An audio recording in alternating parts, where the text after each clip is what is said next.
Hello friends, ನಾವು A to Z solar ಮೈಸೂರಿನಿಂದ ಇಲ್ಲಿ ನಾವು ತೋರಿಸ್ತಾ ಇರೋ ವಿಡಿಯೋನಲ್ಲಿ 3 kilowatt on grid solar system install ಮಾಡಿರೋದು. ಈ 3 kilowatt on grid solar system ನಲ್ಲಿ 6 ಪ್ಯಾನಲ್ಸ್ ಮೌಂಟ್ ಮಾಡಿದೀವಿ. ಈ 6 ಪ್ಯಾನಲ್ಸ್ ನ ನಾವು 6 to 7 ಫೀಟ್ ಹೈಟ್ ಅಲ್ಲಿ ನಾವು ಇನ್ಸ್ಟಾಲ್ ಮಾಡಿರೋದು. ಇಲ್ಲಿ ನಿಮ್ಗೆ ಕಾಣಿಸ್ತಾ ಇರೋದು ಲೈಟ್ನಿಂಗ್ ಅರೆಸ್ಟರ್. ಇದು ನಿಮ್ಗೆ ಮಿಂಚು ಗುಡುಗು ಅದು ಪ್ಯಾನಲ್ಸ್ ಗೆ ಡ್ಯಾಮೇಜ್ ಆಗ್ತಾ ಇರೋ ತರ ಕಂಟ್ರೋಲ್ ಮಾಡುತ್ತೆ. ಹಾಗೂ ಈ ಆನ್ ಗ್ರಿಡ್ ಸೋಲಾರ್ ಸಿಸ್ಟಮ್ ನಲ್ಲಿ ನಾವು ಇನ್ಸ್ಟಾಲ್ ಮಾಡಿರೋ ಈ 3 ಬಾಕ್ಸ್ ಅಲ್ಲಿ ಒಂದು ACDB ಬಾಕ್ಸ್, ಇನ್ನೊಂದು DCDB ಬಾಕ್ಸ್, ಮಧ್ಯದಲ್ಲಿ ಇರೋದು ಇನ್ವರ್ಟರ್. ನಿಮ್ಗೆ ಸೋಲಾರ್ ಪ್ಯಾನೆಲ್ ಇಂದ ಬಂದ ಕರೆಂಟ್ DCDB ಬಂದು ಇನ್ವರ್ಟರ್ ಗೆ ಸಪ್ಲೈ ಆಗಿ ಅಲ್ಲಿಂದ AC ಬಂದು ಅದರಿಂದ ನಿಮ್ಗೆ ಮನೆಗೆ ಸಪ್ಲೈ ಆಗುತ್ತೆ ಎಲೆಕ್ಟ್ರಿಸಿಟಿ. ಮತ್ತು ಇದು ಒಂದು ಕಸ್ಟಮರ್ ರಿವ್ಯೂ ಇದೆ, ಕಂಪ್ಲೀಟ್ ಆಗಿ ನೋಡಿ. ಸರ್ ನಮಸ್ತೆ. ಸರ್ ನಮಸ್ತೆ, ಹೇಳಿ. ಸರ್, ಇದು ಎ ಟು ಝೆಡ್ ಸೋಲಾರ್ ನಿಮ್ಗೆ ಯಾವ ರೀತಿ ಕನೆಕ್ಟ್ ಆಯ್ತು? ಸರ್ ಆಕ್ಚುಲಿ ಇದು PM ಸೂರ್ಯಗರ್ ಯೋಜನೆಯಲ್ಲಿ ಎನ್ರೋಲ್ ಆಗಿದೆ ನಾನೇ ಬೈ ಮೈಸೆಲ್ಫ್. Okay sir. ಯಾಕೆಂದ್ರೆ ಇದನ್ನ ಲಾಂಚ್ ಮಾಡಿದ್ದು ಫೆಬ್ರವರಿ 2024 ಅಲ್ಲಿ. ಓಕೆ, ಲಾಂಚ್ ಆದ ತಕ್ಷಣ ನನಗೆ ಮೊದಲನೇದಾಗಿ ಇಂಟ್ರೆಸ್ಟ್ ಇತ್ತು ರೂಫ್ ಟಾಪ್ ಸೋಲಾರ್ ಹಾಕ್ಸ್ಬೇಕು ಅಂತ. In the mean time central government ಇಂದ ಸೂರ್ಯಗರ್ ಮಫ್ತಿ ಬಿಜಿಲಿ ಯೋಜನೆಯಿಂದ ಸಬ್ಸಿಡೈಸ್ಡ್ ಸ್ಕೀಮ್ ನ ಬಿಟ್ಟ ತಕ್ಷಣ ಇಮಿಡಿಯೇಟ್ಲಿ ಪೋರ್ಟಲ್ ನ ಸೆಲ್ಫ್ ಸರ್ಚ್ ಮಾಡಿದೆ. ಸರ್ಚ್ ಮಾಡಿ ಲಾಗಿನ್ ಆದೆ. ಲಾಗಿನ್ ಆದ್ಮೇಲೆ I was just searching for the vendors who can do the work good. Okay, so ಆ ತರ ಸರ್ಚ್ ಮಾಡಬೇಕಾದ್ರೆ ಪೋರ್ಟಲ್ ಅಲ್ಲಿ ಎಂಪನೆಲ್ಡ್ ವೆಂಡರ್ಸ್ ಅಂತ ಹೇಳಿ ಕೆಲವೊಂದು ರಿಜಿಸ್ಟರ್ಡ್ ವೆಂಡರ್ಸ್ ಇದ್ದಾರೆ. Okay sir. ಸೊ ಸರ್ಚ್ ಮಾಡಬೇಕಾದ್ರೆ A to Z ಅಂತ ಮಾಡಿದೆ. ಸೊ ಫೀಡ್ಬ್ಯಾಕ್ ಕೂಡ ತುಂಬಾ ಪಾಸಿಟಿವ್ ಆಗಿತ್ತು. Okay sir. ಸೊ ಅದಾದ ನಂತರ ಸೆಲೆಕ್ಟ್ ಮಾಡಿದೆ ಅವ್ರನ್ನ. ಅಪಾರ್ಟ್ ಫ್ರಮ್ ದಟ್ ನಾನು ಬೇರೆ ವೆಂಡರ್ಸ್ ನ ಕಾಂಟ್ಯಾಕ್ಟ್ ಮಾಡಿದೆ. ಸೊ ಅವ್ರನ್ನ ಕಾಂಟ್ಯಾಕ್ಟ್ ಮಾಡಿದ್ಮೇಲೆ ಪ್ರೈಸ್ ಮತ್ತೆ ಸರ್ವಿಸ್ ಎಲ್ಲಾನು ಕನ್ಸಿಡರ್ ಮಾಡಿ A to Z ನನಗೆ ದಿ ಬೆಸ್ಟ್ ಅನ್ನಿಸ್ತು. ಜೊತೆಗೆ ಆಲ್ ಟೈಮ್ ನನ್ನ ಫೋನ್ ಕಾಂಟ್ಯಾಕ್ಟ್ ಗೆ ಅವೈಲೇಬಲ್ ಇರ್ತಾ ಇದ್ರು. ಇನ್ಫಾರ್ಮೇಶನ್ ಎಲ್ಲ ಪ್ರೊವೈಡ್ ಮಾಡಿದ್ರೆ ಇನ್ಫಾರ್ಮೇಶನ್ ಎಲ್ಲ ಡೀಟೇಲ್ ಆಗಿ ಪ್ರೊವೈಡ್ ಮಾಡಿದ್ದಾರೆ. ಮತ್ತೆ ನನಗೆ ಯಾವಾಗ ಏನು ಇನ್ಫಾರ್ಮೇಶನ್ ಬೇಕು ಆಲ್ ದಿ ಟೈಮ್ ಅಲ್ಲಿ ಬ್ಯಾಕ್ ಆಫೀಸ್ ಟೀಮ್ ಇದೆ. ಸೊ ಅವ್ರ ಕಡೆಯಿಂದ ಎಲ್ಲಾ ಇನ್ಫಾರ್ಮೇಶನ್ ಸಿಗ್ತಾ ಇತ್ತು. ಪ್ಯಾರಲಲ್ಲಿ ಸೊ ಅಂಡ್ ಪ್ರೈಸಿಂಗ್ ವೈಸ್ ನನಗೆ ಓಕೆ ಅನ್ನಿಸ್ತು. So comparatively to other vendors. Okay sir. And ಜೊತೆಗೆ ನಾನು have made one team by ಮೈ ಸೆಲ್ಫ್. ಈಗ ನನ್ನ because basically I am advocate. ನನ್ನ ಫ್ರೆಂಡ್ ಅಡ್ವೊಕೇಟ್ಸ್ ಎಲ್ಲ ಕಾಂಟ್ಯಾಕ್ಟ್ ಮಾಡಿ ಅವ್ರದ್ದು ಕೂಡ ಎನ್ರೋಲ್ ಮಾಡಿಸಿದ್ದಕ್ಕೆ PM ಸೂರ್ಯಗರ್ ಮುಫ್ತಿ ಬಿಜಿಲಿ ಯೋಜನೆಗೆ. So we made one 7 to 8 team ಮಾಡಿಕೊಂಡು ಸೊ ಪುಟ್ ಟುಗೆದರ್ ನಾವು ಒಂದೇ ಸರಿ ಕಾಂಟ್ಯಾಕ್ಟ್ ಮಾಡಿ ಒಂದು ಪ್ರೈಸ್ ಅಲ್ಲೂ ಕೂಡ ಒಂದು ಬೆಸ್ಟ್ ಪ್ರೈಸ್ ಕೋಟ್ ತಗೊಂಡು. ಓಕೆ, ಯಾಕಂದ್ರೆ ನಾವು ಒಂದು ಗ್ರೂಪ್ ಇದ್ದಿದ್ರಿಂದ ಸೊ ಒಂದು ಫೈಲ್ ಅಂತ ಬರುತ್ತೆ, ಆ ಫೈಲ್ ನ ತರಿಸಿ ನಾವು ಮಾಡಿಸಿದ್ವಿ. So price as well as service. So that is the reason I have chose the A to Z solar and also with respect to that quality of product.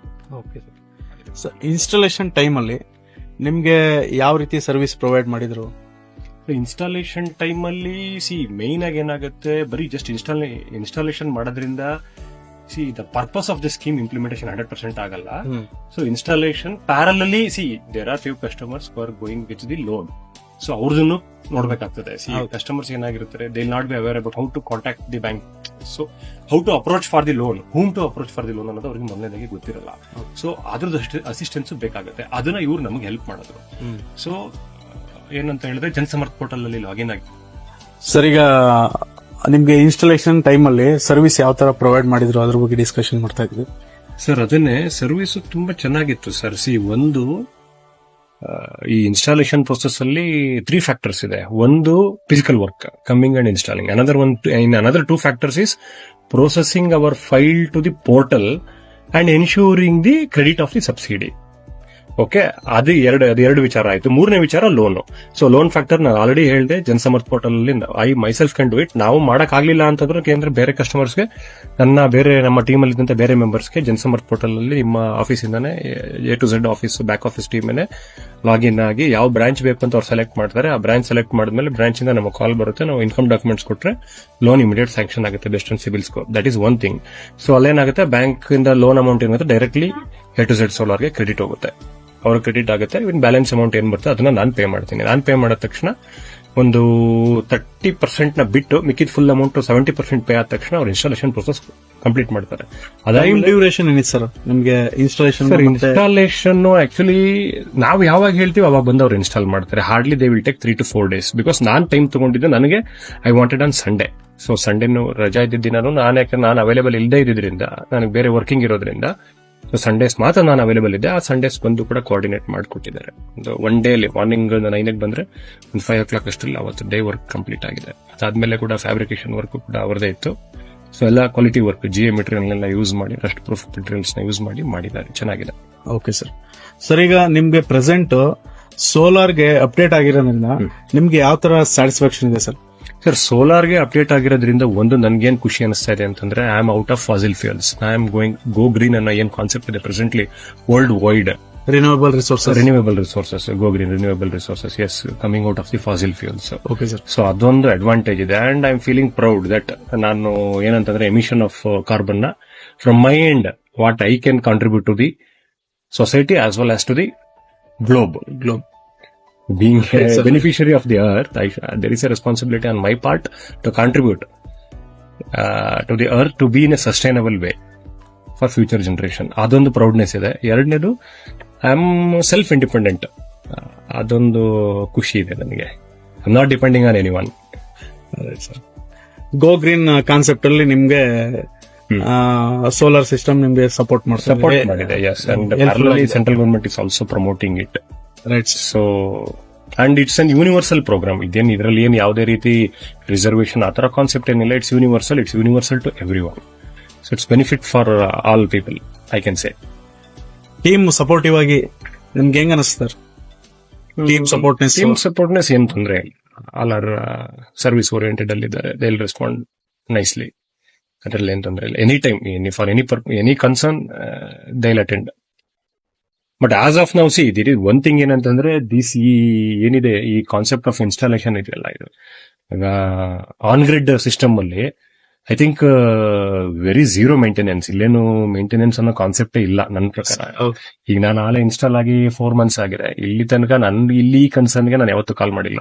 ಬೇರೆ concerns phone ಮಾಡಿದ್ದೀನಿ. ಅದು ಬಿಟ್ರೆ sir, ಇದು working condition ಅಥವಾ working issues ಅಥವಾ connection problem ಅಥವಾ ಇನ್ನೊಂದು ಮತ್ತೊಂದು ಆ ಇಶ್ಯೂಸ್ಗೆ ನಾನೇನು ಕಾಂಟ್ಯಾಕ್ಟ್ ಮಾಡಿಲ್ಲ. ಕಾಂಟ್ಯಾಕ್ಟ್ ಮಾಡೋ ಅವಶ್ಯಕತೆನೂ ಬರಲ್ಲ ಈ ಕಾನ್ಸೆಪ್ಟ್ಗೆ. ಆನ್ ಗ್ರಿಡ್ ಸಿಸ್ಟಮ್ ಅಲ್ಲಿ ಆ ವಿಚಾರ ಬರಲ್ಲ ಅಂತ ನಾನು ಅನ್ಕೊಂಡಿದ್ದೀನಿ. ಆ ವಿಚಾರ ಬರೋದೇ ಇಲ್ಲ. ಸರ್, ನೆಕ್ಸ್ಟ್ ಈ ಸೋಲಾರ್ ಸಿಸ್ಟಮ್ ನ ಸರ್ವಿಸ್ ತಗೊಳ್ಳೋರ್ಗೆ, ನೆಕ್ಸ್ಟ್ ಗೋ ಗ್ರೀನ್ ಕಾನ್ಸೆಪ್ಟ್ ಗೆ ಅವೇರ್ನೆಸ್ ತಗೊಳ್ಳೋರ್ಗೆ, ಅವ್ರಿಗೆ ಏನಾದ್ರು ಇನ್ಫಾರ್ಮೇಶನ್ ನೀವು ಕೊಡೋದಾದ್ರೆ ನಿಮ್ಮ ಸೈಡ್ ಇಂದ? ಸರ್, ಅದೇ ಎಲ್ಲರೂ ಮಾಡಿ. ಒಂದನೇದಾಗಿ ಸಬ್ಸಿಡಿ ಸಿಗ್ತಾ ಇದೆ. ಗೊತ್ತಿಲ್ಲ future what will happen. And moreover by considering the cost of electricity due to the inflation, you know that cost of electricity is been increasing in every 6 months, for every 6 months from 2023, 3 to 4 times is already been increased. So, and that now installation in ಮಾಡಿಸ್ತಾ ಇದೀವಿ. This is for 25 years. After 10 years, what electricity we are paying now, definitely it would be 3 times more than now. So ಅದನ್ನ ನಾನು calculate ಮಾಡಿದ್ರೆ, ಅದನ್ನ ನಾನು consider ಮಾಡಿದ್ರೆ, going for on grid solar is best. It's the best option. And ಸಬ್ಸಿಡಿನೂ ಸಿಗ್ತಾ ಇದೆಯಲ್ಲ ಜೊತೆಗೆ ಪ್ಯಾರಲಲ್ಲಿ. ಸೊ ಬಿಗ್ ಇನ್ವೆಸ್ಟ್ಮೆಂಟ್ ಆಗಲ್ಲ ಅಂತ ಅನ್ಕೊಂಡಿದೀನಿ. ಆಮೇಲೆ ಸಬ್ಸಿಡಿನೂ ಕೂಡ ಅಲ್ಲೇನು ನೀವು ಬೇರೆ ಏನು ಫಾಲೋ ಅಪ್ ಮಾಡುವಂತ ವಿಚಾರ ಏನಿಲ್ಲ. ರಿಟರ್ನ್ ಆಫ್ ಇನ್ವೆಸ್ಟ್ಮೆಂಟ್ 2 year ಅಲ್ಲಿ ರಿಕವರಿ ಆಗುತ್ತೆ. 4 years ಅಲ್ಲಿ 100% ರಿಕವರಿ ಆಗುತ್ತೆ. ಅದರಲ್ಲೂ ಎಲೆಕ್ಟ್ರಿಕ್ ವೆಹಿಕಲ್ ಎಲ್ಲ ಯೂಸ್ ಮಾಡೋರ್ಗಂತೂ ಇನ್ನು ಮೋರ್ ಬೆನಿಫಿಷಿಯಲ್ ಆಗುತ್ತೆ. ಇನ್ನು ತುಂಬಾ ಬೆನಿಫಿಷಿಯಲ್ ಆಗುತ್ತೆ. ಜೊತೆಗೆ ಈಗ ನನಗೆ 3 kilowatt ಇನ್ಸ್ಟಾಲೇಷನ್ ಅಲ್ಲಿ ನನ್ನ ಬಿಲ್ ಅಂತೂ ಯಾವತ್ತೂ ಪೇ ಮಾಡಿಲ್ಲ. ಮೈನಸ್ ಬರ್ತಾ ಇದೆ ನನಗೆ. -300, 400, 500, 600 ಆ ತರ ಮೈನಸ್ಸೇ ಬರ್ತಾ ಇದೆ. ಏನು ಪೇಮೆಂಟ್ ಏನು ಮಾಡಿಲ್ಲ ಇಲ್ಲಿ ತನಕ. ಯಾವ್ದು ಕಂಪ್ಲೀಟ್ಲಿ ಫ್ರೀ ಅಂತ ಎಂಜಾಯ್ ಮಾಡ್ತಾ ಇದೀನಿ ನಾನು. ಆನ್ ಗ್ರಿಡ್ ಸಿಸ್ಟಮ್ ಅಲ್ಲಿ ಗ್ರಿಡ್ ಗೆ ಪವರ್ ಸಪ್ಲೈ ಇರೋದ್ರಿಂದ ಇದರಿಂದ KB ಅವ್ರು ಕೂಡ ನಿಮ್ಗೆ ಯಾವ ತರ ಸಪೋರ್ಟಿವ್, ಮತ್ತೆ KEB ಅವ್ರದ್ದು ಸಪೋರ್ಟಿವ್ ಅವ್ರ ಕಡೆಯಿಂದ ಅದ್ರದ್ದೇನು ಪ್ರಾಬ್ಲಮ್ ಇಲ್ಲ. ಅವ್ರ ಕೆಲಸ ಏನಿದೆ ಅದನ್ನ ಅವ್ರು ಮಾಡ್ಕೊಂಡು ಹೋಗ್ತಾ ಇದ್ದಾರೆ. ಅವ್ರ ಕಡೆಯಿಂದ ಬೇರೆ ಏನು ಇರಲ್ಲ ಸರ್. ಅವ್ರ ಕಡೆಯಿಂದ ಕನೆಕ್ಷನ್ ಆಗ್ಲಿ ಕಮ್ಯುನಿಕೇಶನ್ ಆಗ್ಲಿ ಏನು ಇರಲ್ಲ. ನಮ್ಗೆ ಮಂತ್ಲಿ ಏನ್ ಬಿಲ್ ಕೊಡ್ತಾರೆ ಅದು ನಾವು ಎಕ್ಸೆಸ್ ಯೂಸ್ ಮಾಡಿದ್ರೆ ಪ್ಲಸ್ ಬಿಲ್ ಕೊಟ್ಟಿರ್ತಾರೆ. ಇದು ಪ್ರೊಡಕ್ಷನ್ ಜಾಸ್ತಿ ಇದ್ರೆ ಮೈನಸ್ ಬಿಲ್ ಬಂದಿರುತ್ತೆ. ನನಗೆ ಇಲ್ಲಿ ತನಕ ಮೈನಸ್ ಬಿಲ್ಲೇ ಬಂದಿದೆ. ಯಾವತ್ತು ಪ್ಲಸ್ ಬಿಲ್ ಏನ್ ಬಂದಿಲ್ಲ. ಪ್ಲಸ್ ಬಿಲ್ ಬರಲ್ಲ ಅನ್ಕೊಂಡಿದೀನಿ ನಾನು, ಯಾಕೆಂದ್ರೆ ಇದು 3 kV ಇರೋದ್ರಿಂದ. ಸೊ ಅದೇನ್ ಬರಲ್ಲ. Okay sir, thank you for the information. Okay, ಮತ್ತೆ ಯಾರಿಗಾರು ಏನಾದ್ರು ರೆಫರ್ ಮಾಡೋದಾದ್ರೆ ರೆಫರ್ ಮಾಡಿ. Sure. A to Z solar ಇಂದ ಯಾವಾಗ್ಲೂ ತುಂಬಾ ಜನಕ್ಕೆ service any time service provide ಮಾಡೇ ಮಾಡ್ತಾರೆ sir. Sure. Thank you sir. Thank you. Thank you sir.